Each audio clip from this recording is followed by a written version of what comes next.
Olá, queridos alunos, bem-vindos a mais uma aula. Eu sou a professora Aldaleia Santos, sua professora de Ciências, e vamos para mais uma aula de número 13, com o objeto de conhecimento ecossistema, detalhamento, relações ecológicas desarmônicas. E vamos para a nossa aula.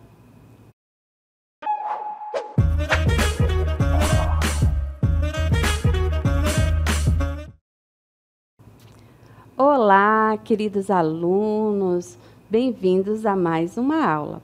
Antes de você prestar atenção aqui nessa pergunta, observe a nossa imagem. E ela nos lembra o quê? Que a vida, assim, como na natureza, nem sempre é harmonia. Que às vezes nós temos conflitos, competições, e isso faz o quê? Nos impulsiona a evolução e a seleção natural. Mas agora, tratando da nossa imagem, nós vamos falar sobre as relações ecológicas. E o que são essas relações, professoras? É a interação que os seres vivos fazem entre eles e o nosso ecossistema. E essas interações, elas são fundamentais para a sobrevivência, a reprodução das espécies, a comunidade, o desenvolvimento da comunidade dessas espécies e o funcionamento dela como um todo.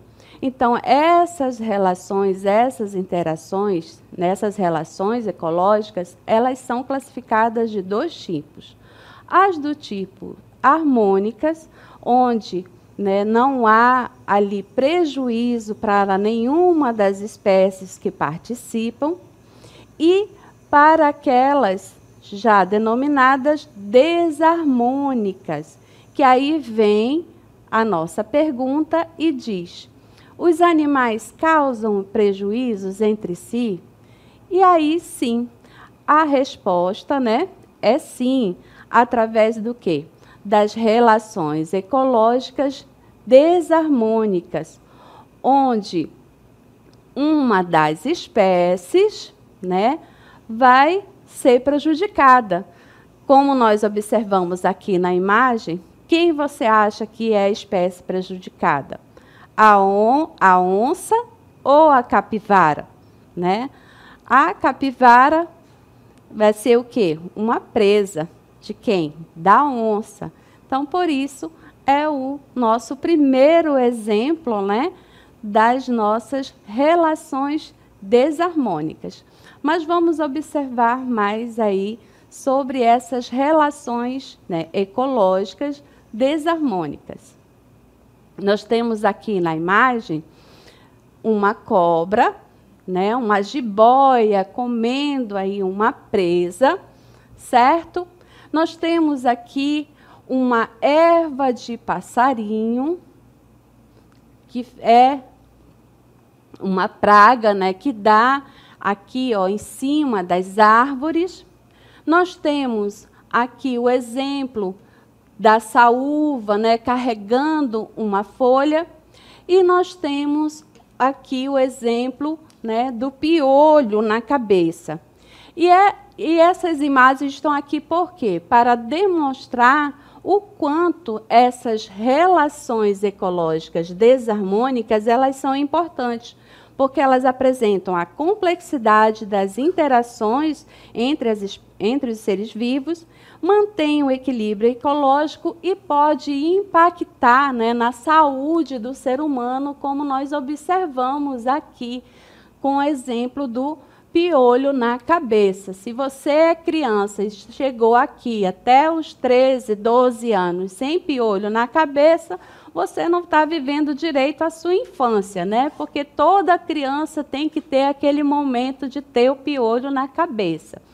E aqui eu quero trazer o exemplo das formigas. Você sabia que as formigas, elas não se alimentam dessa folha que a gente está observando aí, ela carregando? ela pega essa folha, leva lá para o seu, né, para o formigueiro, e lá dentro ela vai, durante o processo de decomposição dessa folha, o que vai crescer é um fungo. E esse fungo é que fornece os nutrientes. Então, o alimento dela verdadeiro é o fungo que cresce durante a decomposição da folha. Tá? Então, ela não se alimenta da folha, ela se alimenta do fungo que decompõe a folha. E esse fungo ele é tão importante que um formigueiro, quando ele muda de lugar, a rainha ela leva o fungo para o novo formigueiro, certo? Então, por isso que, como eu disse, apesar de o nome dizer que são relações ecológicas desarmônicas, elas mantêm o equilíbrio ecológico, certo? Então, vamos dar aí continuidade. Observando, né, que as relações desarmônicas ou negativas são aquelas em que pelo menos uma das espécies envolvidas sofreu algum prejuízo, certo? E elas podem ser classificadas. As relações do tipo interespecíficas, certo? Essas relações interespecíficas significa o quê? Que são entre espécies diferentes, elas podem ser do tipo parasitismo, predatismo, competição e amensalismo. E já relações intraespecíficas serão aquelas dentro da mesma espécie. Professora, eu estou observando aí que competição tem nos dois exemplos. Isso mesmo, porque pode haver competição entre as espécies, né, da mesma espécie e entre espécies diferentes.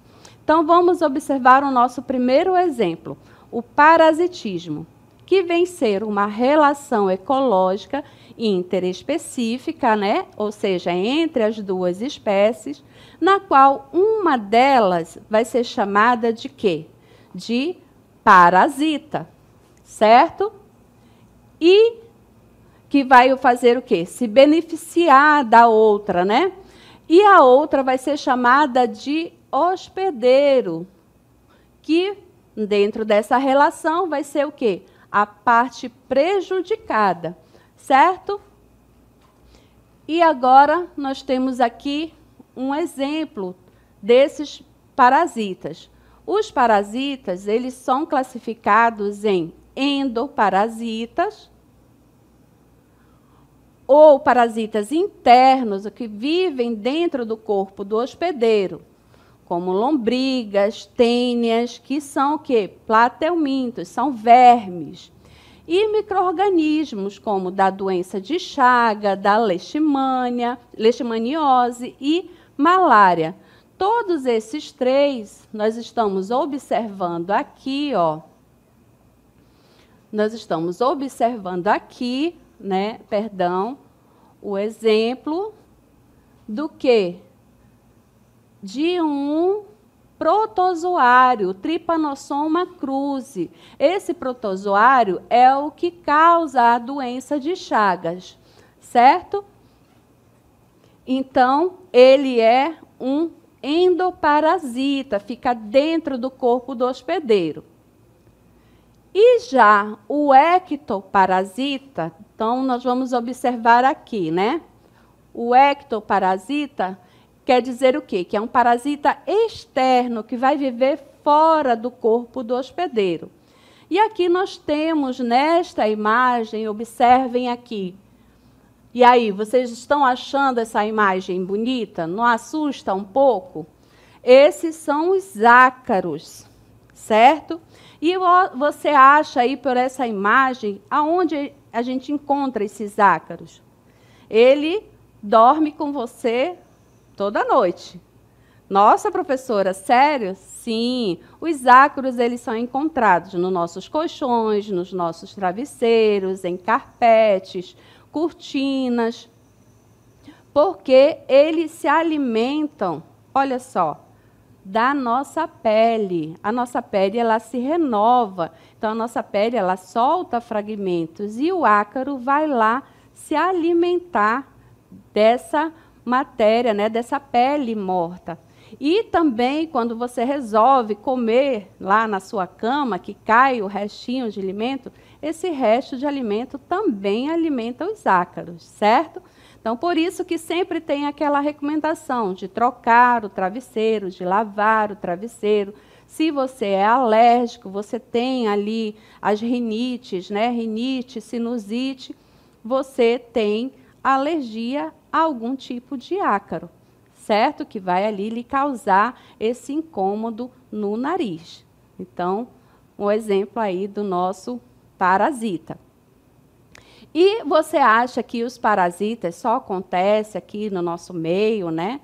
Acontece também com as plantas. Observem aqui o nosso exemplo de uma planta. Então, o parasitismo em plantas, né? Observe aqui que é a erva de passarinho. Ele tem esse nome porque o passarinho come lá o fruto, e esse fruto, ele tem uma espécie de cola, né? Então, quando o passarinho faz o número 2, né? Quando ele defeca, ou ele regurgita, ele vomita essa semente, ela gruda na árvore e ali ela se desenvolve. Contudo, apesar de ela fazer a fotossíntese, ela não consegue obter o quê? Todos os nutrientes. E por isso que ela vai e parasita a outra planta, para extrair o quê? Os nutrientes e água, dessa forma prejudicando o crescimento. E aí, para se livrar da erva de passarinho, você tem que fazer a retirada dela, certo? E dando continuidade, agora nós passamos para o exemplo do predatismo, que é uma relação ecológica interespecífica, em que um organismo vai ser chamado de quê? De predador, né? Que vai realizar a captura e a mata, né? Para se alimentar de outro organismo que será conhecido como presa. Exemplo que nós temos de predadores: aranhas, lagartixas, pirarucus, águias, onças. A professora vai destacar aqui a lagartixa, que todo mundo, né, às vezes, você, criança, quer ir lá matar a pobrezinha. Não faça isso. A lagartixa, ela se alimenta de aranhas, de mosquitos, de moscas, de baratas e, para quem está na região do interior, de escorpião. Ela é um tipo de lagarto pequenininho e que faz toda ela é uma grande predadora, faz toda a defesa aí do seu lar, e você querendo arrancar o rabo da bichinha, querendo matar, não faça isso, certo? Então, vamos continuar agora com as características do predatismo. O predador, ele vai ser o quê? Adaptado, né, com estratégias físicas ou comportamentais para uma caça eficiente. Então, observando aí a nossa imagem, nós observando a nossa onça pintada, a nossa pantera onca, que é o nome verdadeiro, nome científico da onça pintada é pantera onca. Qual é a adaptação que nós já de cara conseguimos perceber? Velocidade, né? A agilidade, a questão da mordida dela, né? Vai ter ali uma grande pressão, as garras. Então, todo o seu corpo é preparado para uma eficiente caçada. Em contrapartida, a presa, ela também pode ter adaptações de defesa, como camuflagem, velocidade ou veneno, ou até mesmo comportamental, como a tanatose, como os sapos ou lagartos, às vezes, quer se fingir de morto, porque todo predador, ele tem prazer em matar a sua presa. Então, quando ele acha que a presa está morta, às vezes ele perde o interesse.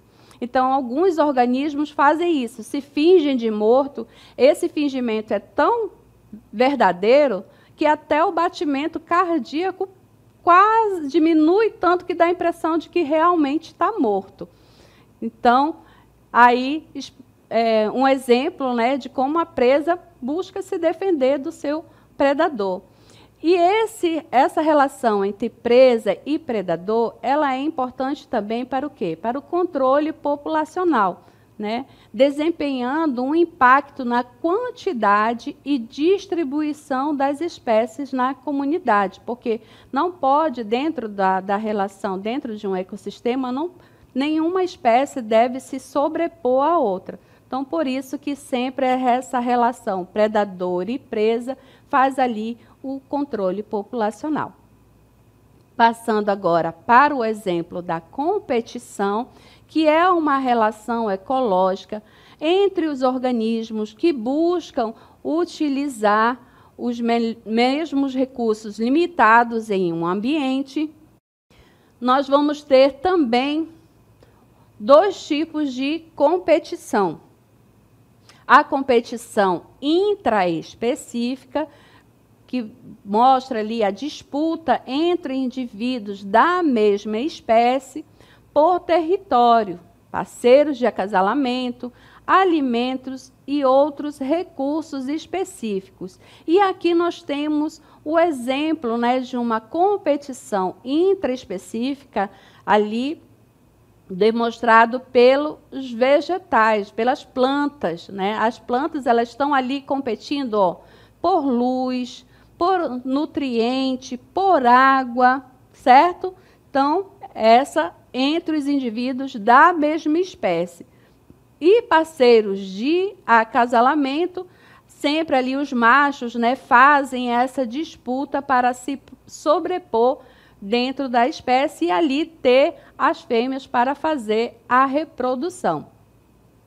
E uma competição interespecífica, né, que traz ali uma disputa entre diferentes espécies, né, por espaços, por alimentos, ou por abrigo, como nós observamos aqui na imagem, né, macacos. Essa competição intraespecífica, né, que vai ali ocasionar uma disputa entre diferentes espécies, ela tem um impacto de que forma?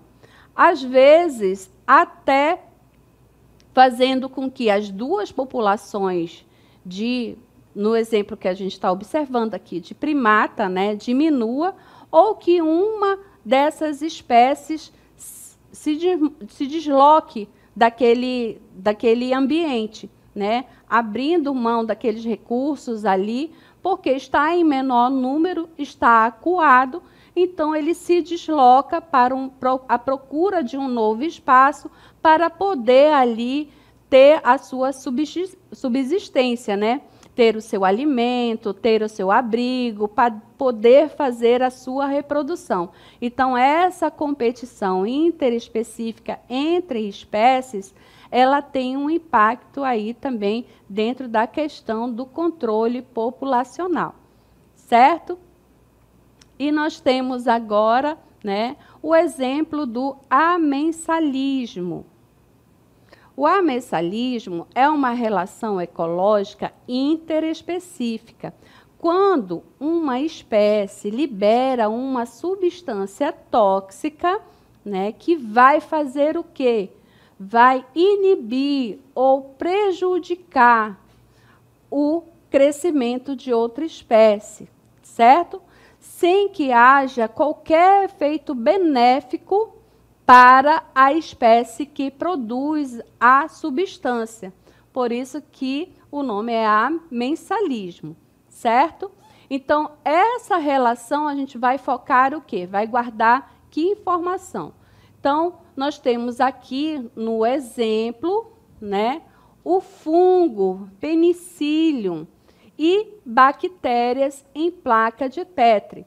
Então, placa de Petri é essa plaquinha aqui de vidro que vocês estão vendo, que nós utilizamos em laboratório, né, para observar micro-organismos, fungos, bactérias, vírus. Então, quando nós preparamos o agar, que é essa gelatina aqui, nós inoculamos o fungo penicillium.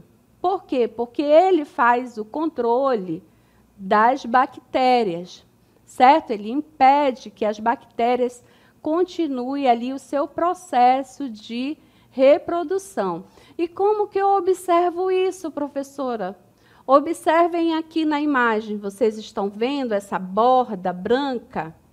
Essa borda branca é as bactérias morrendo em contato com o fungo penicillium. E foi dessa forma aqui que, em 1928, Alexander Fleming descobriu os antibióticos. E até hoje, um dos antibióticos, né, mais potentes que nós temos e fazemos uso é a penicilina, que é extraída desse fungo aqui, o penicillium, certo? E agora nós passamos para o canibalismo. O canibalismo é uma relação ecológica intraespecífica, em que indivíduos da mesma espécie consomem membros da própria espécie.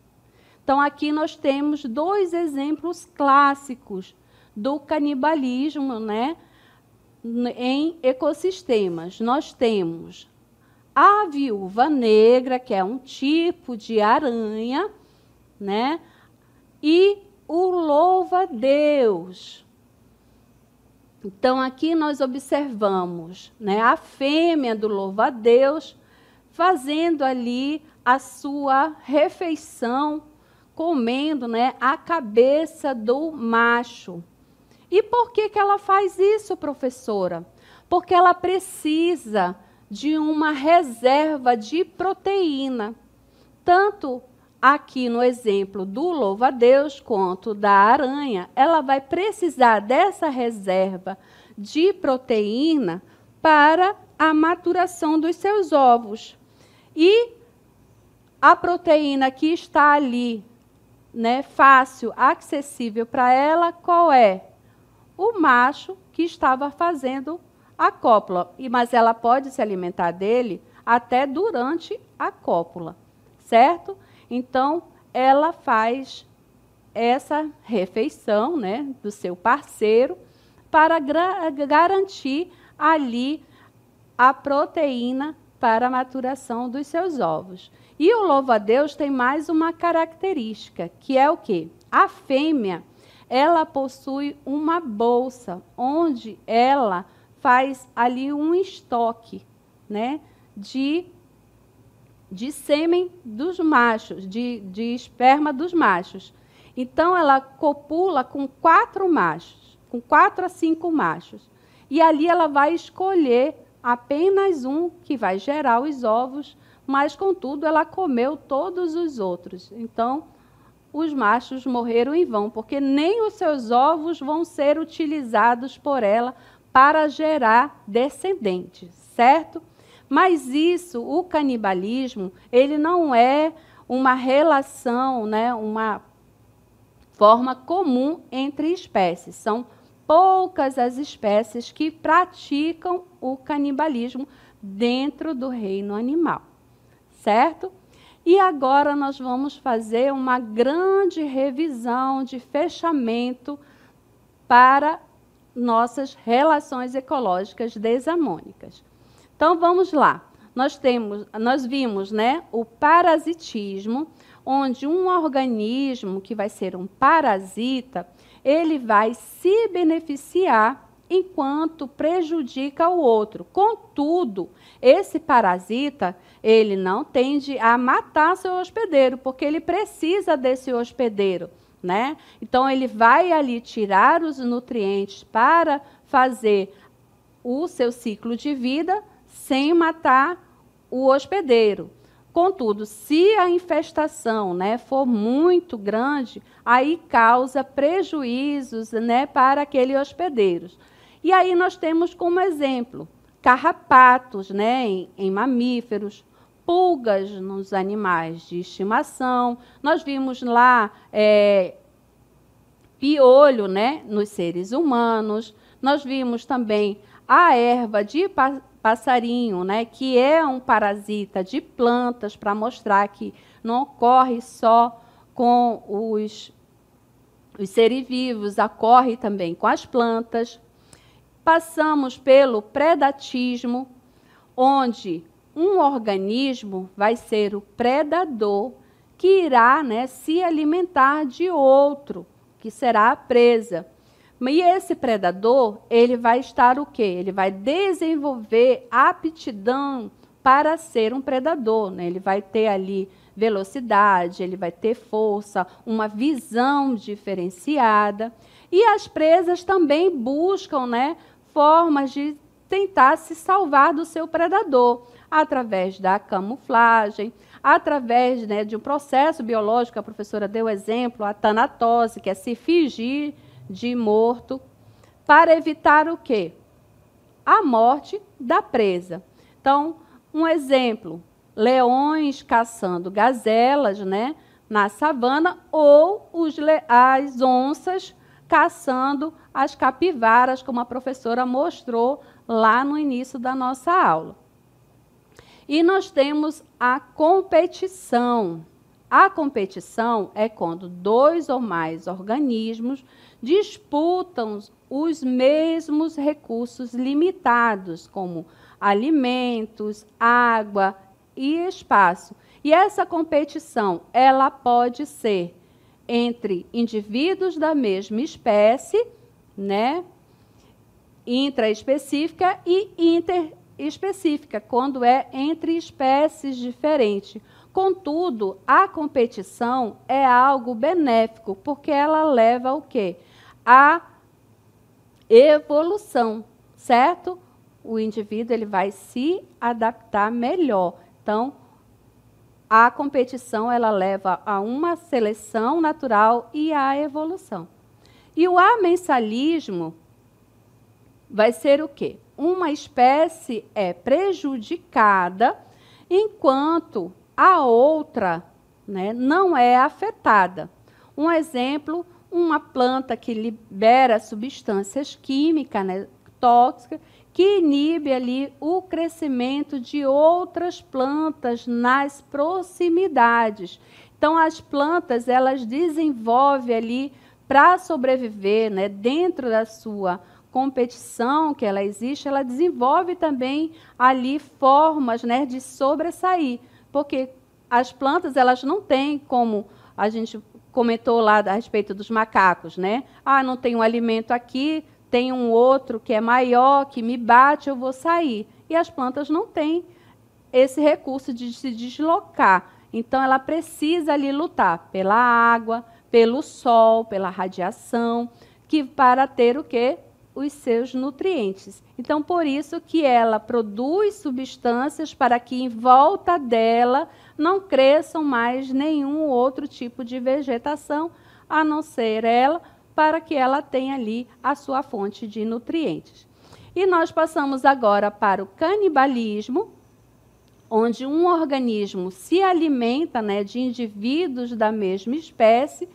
Como exemplo, nós temos alguns insetos, né, que canibalizam os ovos de sua própria espécie quando em condições de escassez de alimento. E o canibalismo, ele é um recurso pouco utilizado dentro dos seres vivos. Então, as nossas relações desarmônicas, elas são também, apesar de a gente achar que só há algo de negativo, ela traz também uma contribuição positiva a respeito da manutenção do equilíbrio do meio ambiente. Então, espero que você tenha aprendido um pouco mais e até uma próxima aula.